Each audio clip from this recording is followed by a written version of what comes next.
Français parlent aux Français.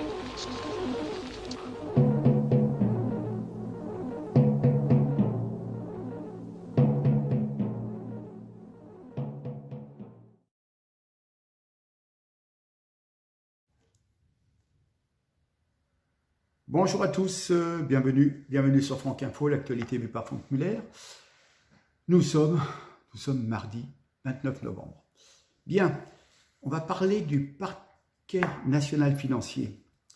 Ça va être un petit peu hard sur les 4-5 minutes, mais j'ai une révélation et vous allez comprendre qu'on nous intoxique avec des choses qui n'aboutiront pas. C'est simplement pour nous faire rêver. Et que les dossiers contre Macron, théoriquement, ne devraient pas sortir. Rappelez-vous que ce parquet national financier a été créé par François Hollande, qui profitait de l'aubaine Cahuzac. Donc, ce parquet possède une compétence nationale, et donc, c'était à lui de centraliser les affaires politico-financières pour permettre d'étouffer celles qui étaient de nature à gêner le Parti socialiste, et activer celles qui pouvaient éventuellement permettre de mener des raids judiciaires. Cette triste officine, bien sûr, avec une composition des membres, c'était surveillé sur le feu, bien sûr, a rempli son office. Le dossier le plus emblématique est évidemment celui du printemps 2017, avec l'opération menée dans le but de disqualifier la candidature de François Fillon, candidat officiel de la droite à l'élection présidentielle, ce qui permettra l'élection d'Emmanuel Macron. Et on peut se demander si ce n'était pas lui le véritable candidat du PS, car la présence du calamiteux Benoît Hamon n'était peut-être là que pour faire diversion. Enfin donc, et le comportement de ce parti national financier, parquet national financier, pardon, pendant le premier quinquennat a confirmé que le nouveau président pouvait compter sur une certaine sollicitude. Je rappelais que l'histoire de Fillon, ils ont déclenché l'affaire en 24-48 heures. Ouais. Ils n'ont pas traîné là, c'est pas comme avec McKinsey. Donc, on peut rappeler toutes les méthodes utilisées pour couvrir Macron, du dossier Alstom au coffre-fort de Benalla, en passant par les affaires Kohler, Ferrand, Delevoye et autres. Voilà, on a bien vu que ce parquet national financier, avec les gens qui ont été nommés en 2017, ce n'était pas du hasard et ça n'allait faire aucun chagrin au système Macron. Donc, surprise, il y a quelques jours, le 24 novembre, le communiqué du patron du parquet national français, recruté par Emmanuel Macron, nous apprenait la poursuite d'une enquête préliminaire contre McKinsey en matière fiscale et l'ouverture de 2 informations judiciaires avec désignation d'un juge d'instruction. Alors, le système médiatique s'est emparé de cette information et avec beaucoup d'approximations et de contresens, mais l'histoire n'est pas tout à fait comme on vous le dit. C'est une fausse info, c'est une infox, c'est une intox. Les magistrats du PNF n'ont pas brutalement décidé de se pencher sérieusement sur les dérives juridiques, judiciaires et morales du macronisme, malheureusement. Regardez un petit peu le communiqué d'un des juges, Jean-François Bonnert. Il a été un petit peu forcé d'ouvrir les dossiers. Alors ils ont dit, on veut clarifier la situation des différentes procédures pénales. Voilà, il est possible que nous soyons en présence d'un premier mensonge, tout à fait, pour au moins 2 d'entre elles. Les informations judiciaires avec juge d'instruction, c'est dû à l'initiative de parlementaires, d'associations de particuliers, et c'est pas le PNF qui a décidé comme ça d'un seul coup. Il y a eu des associations qui ont porté plainte. Voilà. Alors il nous explique aussi, ce juge, une enquête préliminaire a été ouverte le 31 mars 2022 du chef de blanchiment aggravé de fraude fiscale visant le groupe McKinsey. Voilà, oui, d'accord. On se rappelle l'explosion du scandale des milliards déversés au cabinet par l'État, scandale révélé par une mission d'enquête parlementaire sénatoriale. Alors évidemment, ça a bougé, tout le monde en a parlé, mais le PNF, il n'a pas fait grand-chose et il est resté plutôt muet. Voilà. Et au bout d'un moment, il y a eu une pétition de magistrats qui ont été outrés de ce silence. Voilà. Et puis en plus, McKinsey se goinfrait de commande publique et ne payait pas 1 centime d'euro d'impôt en France, voilà. Et Bercy, le ministère des Finances, a quand même lancé un contrôle et le PNF s'est raccroché un petit peu pour dire, regardez, je fais quelque chose, je m'occupe de travailler. Voilà. Ça a donné le change, quoi. Voilà, il ne s'est rien passé de sérieux depuis des mois et toutes les autres facettes pénales du scandale sont passées à la trappe. On a pu parler des délits de favoritisme dans l'attribution des marchés, de la corruption possible avec des contreparties fournies à la campagne présidentielle de 2017 pour Macron. Voilà, les marchés bidons, etc.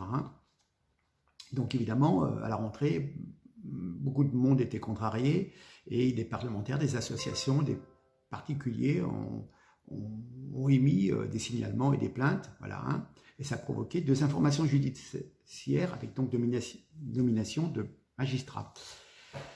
Et donc maintenant, le parquet financier, national financier, nous dit aujourd'hui que lui-même il a initié. Non, il s'est raccroché aux branches, il a été obligé parce que ça commençait à brasser, donc il consent à s'en occuper. Voilà. Et puis il nous dit ici, il nous signale qu'il y a une information judiciaire qui a été ouverte le 20 octobre pour des chefs de tenue non conforme de compte de campagne et minoration d'éléments comptables dans un compte de campagne. On parle de celle de 2017 et de 2022 pour Macron. Voilà. Ben oui, parce que le premier problème posé, c'est celui des apports en nature en campagne électorale d'Emmanuel Macron, effectués par les cabinets de conseil ayant auparavant bénéficié de marchés publics. McKinsey, c'est la rédaction du programme du candidat, la participation bénévole de plusieurs salariés de ces cabinets à la propagande et de toute autre fourniture dont le montant n'a pas été intégré au compte de campagne. Donc, McKinsey a fourni toute une logistique, tout un système, toute une pensée, etc., d'apport d'intelligence, si vous voulez, à Macron gratuitement. Une fois président, Macron a dit je vous donne des missions en récompense de l'aide gratuite que vous m'avez fournie. Voilà. Et donc Macron n'a jamais dépassé les plafonds de campagne parce que ça ne lui était pas facturé. Voilà. Et puis il y avait aussi des histoires de dons, parce que les personnes morales ou privées n'ont pas le droit de financer la vie politique. Là aussi, il y a des choses, voilà. Et puis, on ne parle pas dans le communiqué du PNF de l'histoire de corruption, parce que la corruption, c'est justement que Macron puisse accepter des aides de McKinsey gratuites et qu'en contrepartie, ensuite, il leur file des missions. J'y reviens, mais c'est voilà. Et c'est d'ailleurs ce que dit Olivier Marleix, le député qui avait présidé la commission d'enquête sur l'affaire Alstom, qui avait remarqué qu'on avait retrouvé les bénéficiaires des honoraires considérables versés dans ce dossier. Et c'était en même temps des gens qui ont touché des grosses sommes d'argent pour donner des conseils, et c'est les mêmes qui ont donné de l'argent pour la campagne de Macron. Voilà. Alors, on va regarder 30 secondes notre ami Philippe de Villiers, et puis je reviens vers vous. À tout de suite. Là, McKinsey, c'est pareil. McKinsey, c'est pareil. Alors, en fait, le cœur des gens McKinsey, il faut bien comprendre ce que c'est. Moi, je le sais, puisqu'il m'a raconté sa campagne. Donc, il m'a dit qu'il avait une trentaine de gens de McKinsey, ils sont vantés à l'époque, qui travaillaient pour lui bénévolement. Il me dit, c'est comme au Puy du Fou. Sauf la suite, c'est pas comme le Puy du Fou. Donc, vous avez 30 têtes d'œufs de chez McKinsey qui travaillent bénévolement pour le candidat Macron, ministre de l'économie. Et ça dure depuis longtemps, parce que apparemment l'initiateur, c'est Jacques Attali, l'homme de la fabrique de l'homme mad, qui est à la manœuvre derrière tout ça. Donc, première étape, des bénévoles qui aident Macron à devenir président de la République. Deuxième étape, il y a des contrats pharaoniques pour le cabinet de conseil, dont McKinsey. Et troisième étape, McKinsey, qui est conseiller de Pfizer, la boîte vaccin, qui devient en fait le cabinet d'inspiration de M. Véran, avec au passage Maël Galland, qui est conseiller de Mme Pécresse. C'est comme le carrousel à la place d'en face, il ne manque personne. Il y a tous les petits choux. Et donc, McKinsey, en fait, normalement, le parquet national financier a dû ouvrir une enquête. Parce que, quand même, il y a un hasard. Rien. Il n'y a pas taillé plusieurs costards, comme dirait Fillon. Rien. Voilà. Mais je pense quand même que dans l'esprit public, quelque chose flotte qui ressemble à un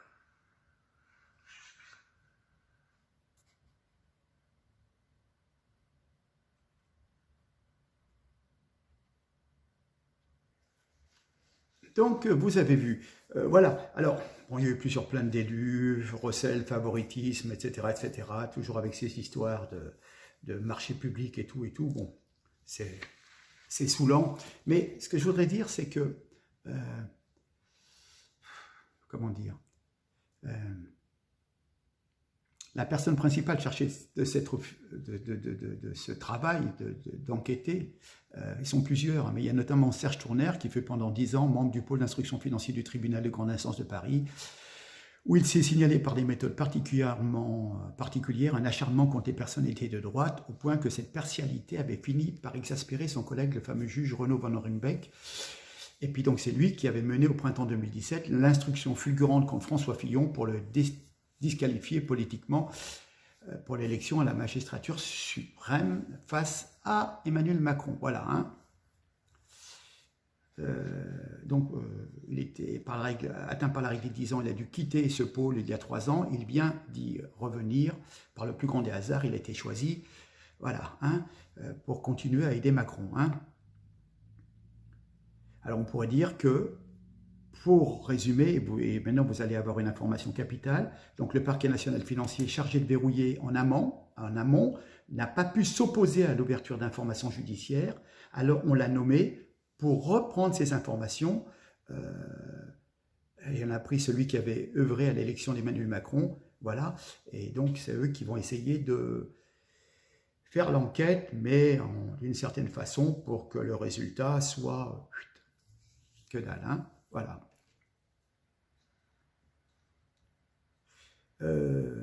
Et j'apprends quelque chose qui remonte à hier, je crois, selon des informations diffusées.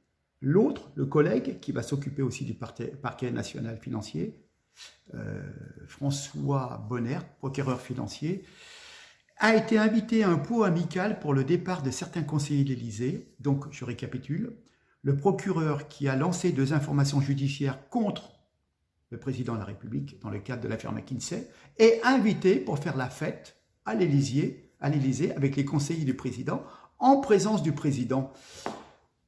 Est-ce que franchement, l'autre, on l'invite pour une bringue, pour un pot de départ, avec Emmanuel Macron, ils vont se taper sur l'épaule, alors que l'autre est chargé de lui mettre la tête dans la mouise. Voilà. Hein.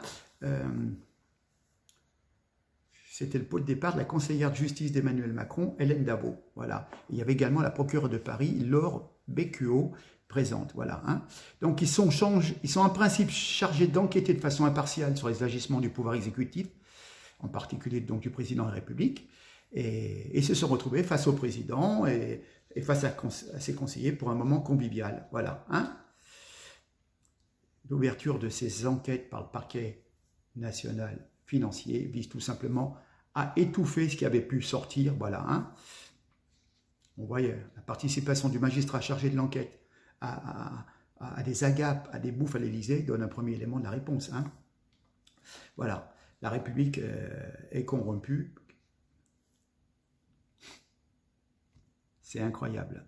C'est incroyable. Dans les allées du pouvoir, le procureur en charge vient faire tchitchine avec Macron à l'Élysée. Voilà, donc on vous donne de faux espoirs, mais je pense que cette enquête va faire flop et ils feront comme d'habitude, ils vont tout faire pour noyer la chose. Voilà. Après j'ai eu envie d'en parler parce que bon, c'est quelque chose d'assez ardu, il y a plusieurs choses qui sont chevêtres, quoi. Mais bon, ce qui est flagrant, je veux dire, il va essayer on nous fait croire qu'on va essayer de dézinguer Macron, et puis en fin de compte, le mec, il partage un repas convivial